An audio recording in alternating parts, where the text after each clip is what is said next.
Monsters are tragic beings. They are born too tall, too strong, too heavy. They are not evil by choice. That is their tragedy, is a quote by legendary tokusatsu director Ishiro Honda. This really drives home the fact that not all monsters are inherently villains. Since the beginning of storytelling, monstrous beasts have been pitted against noble, heroic forces in a fight till their last breath. But what about those kaiju who suffer at the hands of human cruelty or other beasts?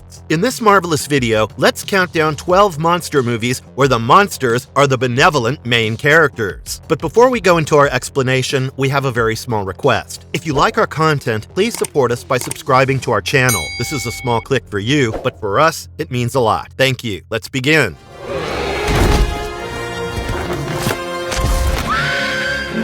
King Kong, 2005. Who else fits the title better than the King of the Apes? While the Great Ape was initially conceptualized as a villain, Peter Jackson's 2005 film, King Kong, struck an emotional chord in audiences. The actress Ann Darrow, played by Naomi Watts, was offered as a sacrifice to Kong on Skull Island. Ann showed immeasurable courage and made it clear to the giant that she wasn't a plaything. Perhaps this led Kong to take an intense liking for the actress. Ann realized that Kong wouldn't hurt her. He tore apart a Vastatosaurus rex, Photodontodons, and a flock of Pteropus mordax in a bid to protect Anne, who was so fragile in Kong's eyes. He rampaged through New York City in a desperate hunt for her and fought against the US military forces. Peter Jackson's deeply stirring film ended with Kong's poignant death. He was gunned down by American biplanes, and his dying moments were shared by a grief-stricken Anne. King Kong was never shown to be a mindless brute, but instead a sentient kaiju capable of compassion. He was able to communicate on some levels with humans and demonstrated an understanding of beauty. King Kong's death at the hands of humans seemed unfair, as we know that he wasn't an instinct-driven animal, but a gentle giant who just wanted to be left alone. King Kong's life is a tragedy, and it was a beauty who killed the beast after all.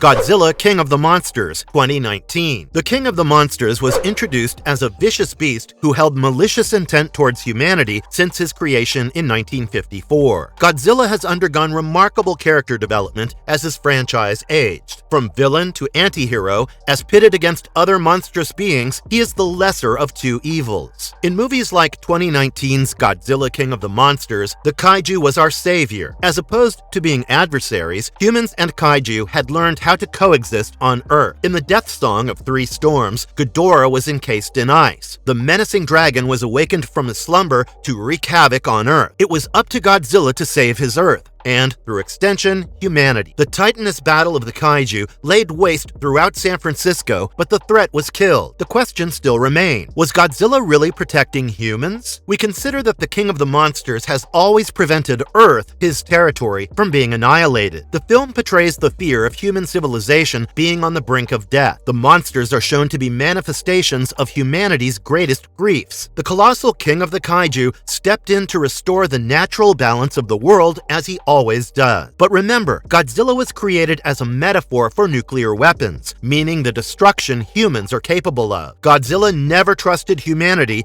but his own ability to regulate the laws of nature.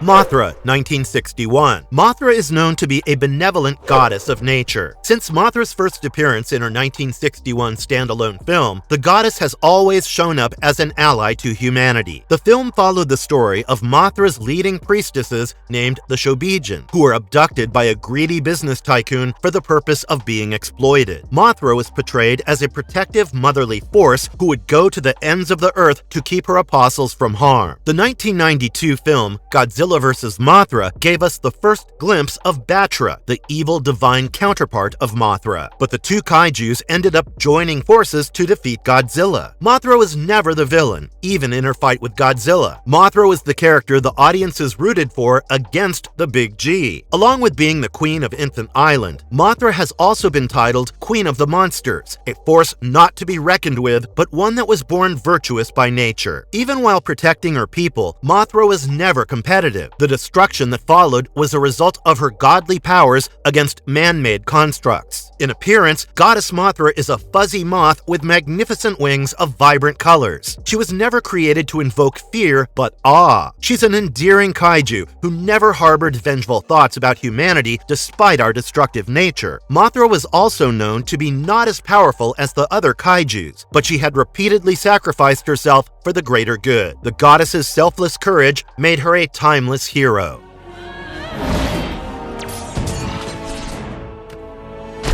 Monsters vs. Aliens, 2009. The 2009 film was about becoming a monster. It showed us what beings classify as human nightmare fuel, all wrapped up in a 3D animated comedy in typical DreamWorks style. The premise of the film follows the story of Susan, who was the unfortunate target of a radioactive meteor on her wedding day. This accident left her grown over 50 inches and carted off to a top-secret government facility that housed other monsters. The other characters in the movie were inspired by classic monsters of old, like the Blob as B.O.B., the creature from the Black Lagoon as Missing Link, the Fly as Dr. Cockroach, and Mothra as Insectosaurus. Susan herself was inspired by the 50-Foot Woman. The story continued with an alien warlord named Galaxar who had sent a giant robot scout to Earth and proved to be a destructive foe. The monster did save the day, but they were treated as expendable, as though humanity was entitled to their lives. While monsters are considered to be bizarre, deformed, otherworldly, mutated creatures, Monsters vs. Aliens did a great job of allowing the audience to sympathize with the characters. Susan was left estranged from her fiancé and family because of her mutation. Monsters vs. Aliens managed to turn the quality of being a monster into an inspiring story of radically accepting yourself regardless of circumstances outside our control.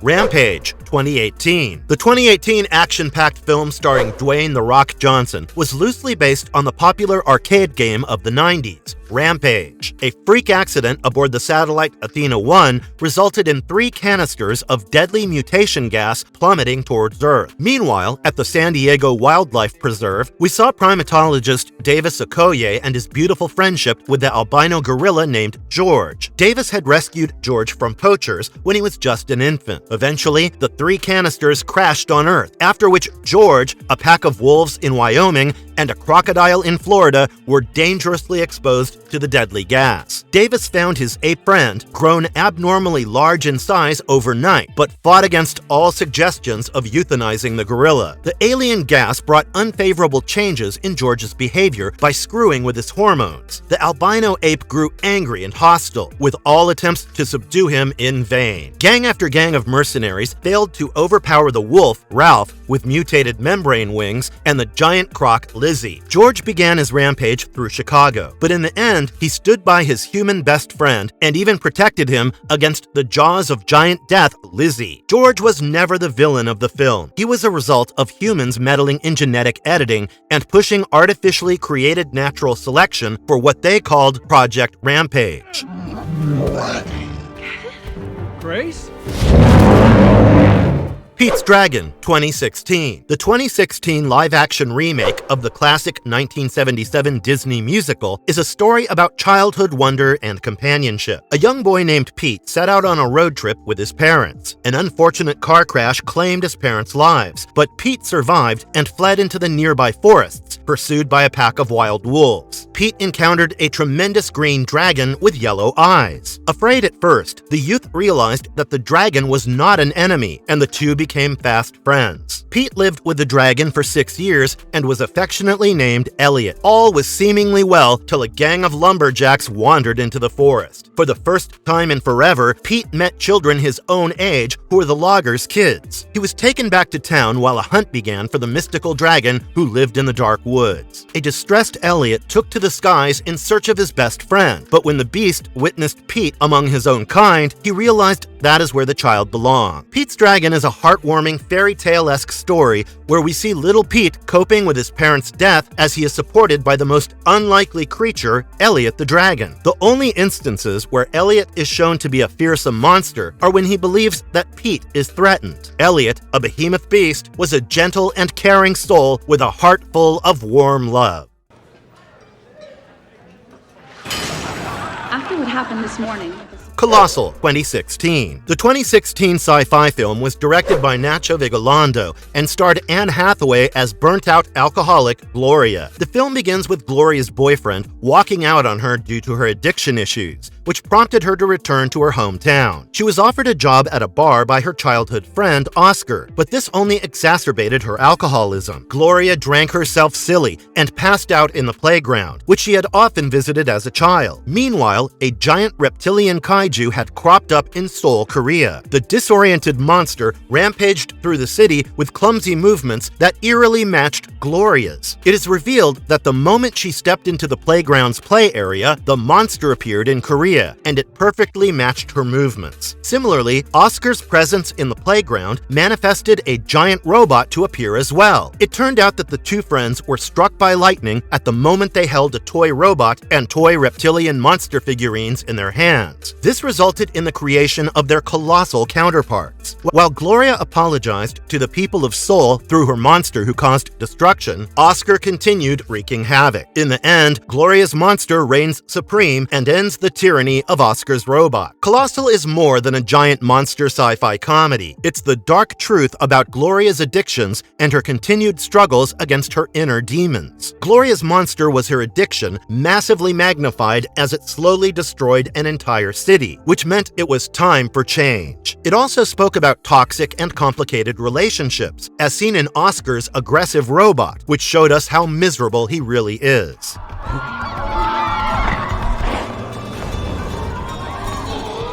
Okja, 2017. The 2017 film, directed by Bong Joon-ho, is a heartwarming tale of an odd friendship that blossomed between a little girl and a mutant pig. The story began with the CEO of Mirando Corporation announcing their successful experiment of breeding mutant super pigs. These pigs were sent to farms all over the world, and the best out of the lot would be knighted as the supreme super pig. Among the mountains of South Korea, a little girl named Mija spent her days with her favorite mutant pig named Okja. The two had a close friendship built on trust and love. However, a visit from a zoologist from Mirando Corporation decided that Okja was the best super pig, and he was sadly carted off to New York City. An anguished Mija was helped by an organization known as the Animal Liberation Front, which worked to expose the cruelty inflicted on animals. The ugly truth was revealed. Okja was forced to breed with another super pig, and a sample of their flesh was sent for a taste test. Mija hurried to New York City to rescue her dear friend just as he was being sent off to the slaughterhouse. Just as the pair was about to escape, two parents of a mutant piglet pushed their baby from under the electric fence of the meat farm toward a better future. The film portrayed a child's first experience of capitalism, specifically in the animal agriculture industry.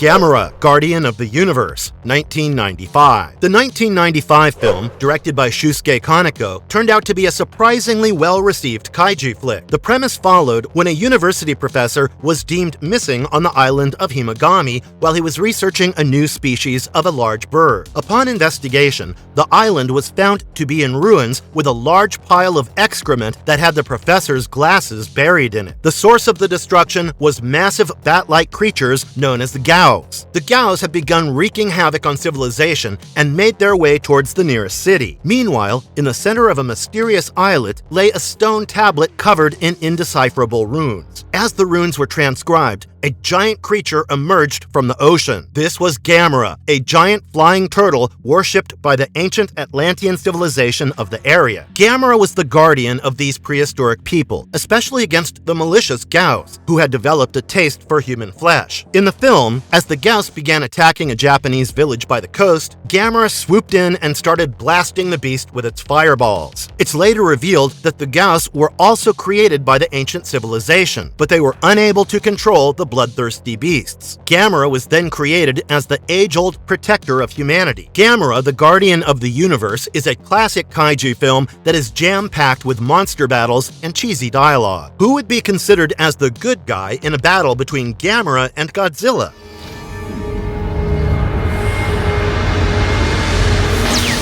The The Iron Giant, 1999. The 1999 cult classic was an animated feature created by Warner Brothers Animations. It's based on the 1968 novel Iron Man, written by Ted Hughes. The basic premise followed is that of an iron robot that crash-landed on Earth, specifically in Maine. A 9-year-old boy named Hogarth discovered the robot and saved him from electrocuting himself. As the robot began eating railway tracks, he was hit by a train and fell apart into pieces. Hogarth, with a kind heart, decided to help the mechanical man and hide the robot's parts in his barn where he could reassemble them. Thus began their strange but precious friendship. Hogarth sat next to the Iron Giant and read him comic books. The Iron Giant saw himself in the Superman villain Adamo the Metal Menace, but was reassured that he's more like the Man of Steel in virtue. The two friends spoke at length about the inevitability of death when the Iron Giant saw a stag being killed by a group of hunters. With his childlike innocence, the Iron Giant felt afraid to die, but Hogarth reassured him that one's soul lives on after their death. The Iron Giant was made of metal, but he had feelings, and he thought about things, and that meant he had a soul. The Iron Giant was never the threat the government wrote him off to be. The only time his weaponry was activated was due to a self-defense mechanism. The Iron Giant was formerly used as a weapon of mass destruction, but what the robot desired was peace. The film was held in high esteem as an anti-gun and anti-war movie, and touched many hearts with its passionate storytelling.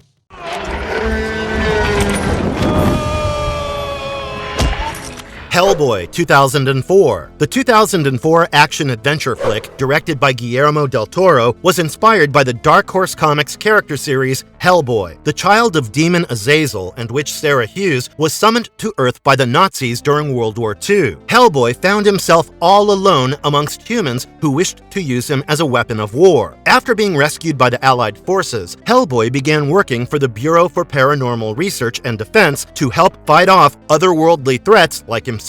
He partnered up with the fish-like humanoid named Abe Sapien as they set a hellhound free. Hellboy took his job seriously, as he even allowed himself to be swallowed whole by a tentacled monster to detonate a belt of grenades and walk out covered in its guts. Hellboy is a monster in all senses. In appearance, he has the look of a classic demon with red skin, cloven hooves, and horns, along with his demonic heritage. Hellboy is fully capable of becoming a terrifying antagonist with his deadly arsenal of abilities, one of which includes his demonic transformation, which is triggered whenever he is under emotional distress. He sprouted wings and fully embraced the demon instinct in him, which turned him into total nightmare fuel. But Hellboy went against all odds to ensure that he used his devilish powers for the greater good. A part of what made his character so likable was the awareness he held about the boundless limits of his own power.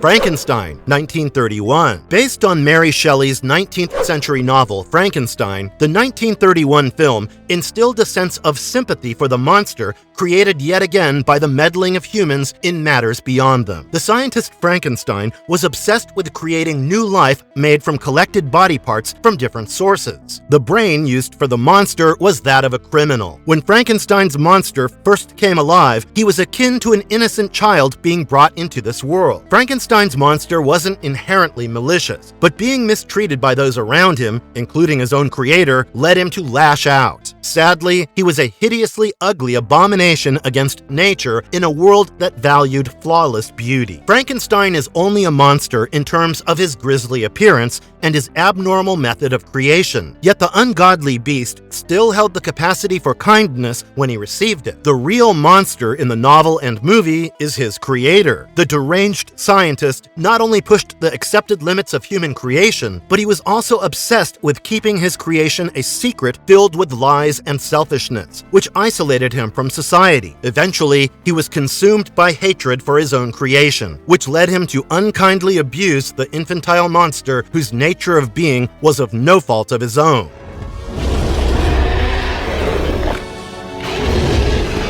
Marvelous verdict. Here, we come to the end of the list of monster movies where the monsters are the heroes. The origins of monsters have mostly been a result of human recklessness. The traits that make a monster monstrous are being destructive, malevolent, and flesh-hungry. But what about those created against their own will? What about those who hold no ill will towards humanity, but our fear of the uncontrollable led them to their gruesome deaths? Monsters attempting to coexist with humanity is their tragedy. And if you liked our content, don't forget to leave a like and subscribe to us if you haven't already. Have a good one and be safe. Thanks, everyone.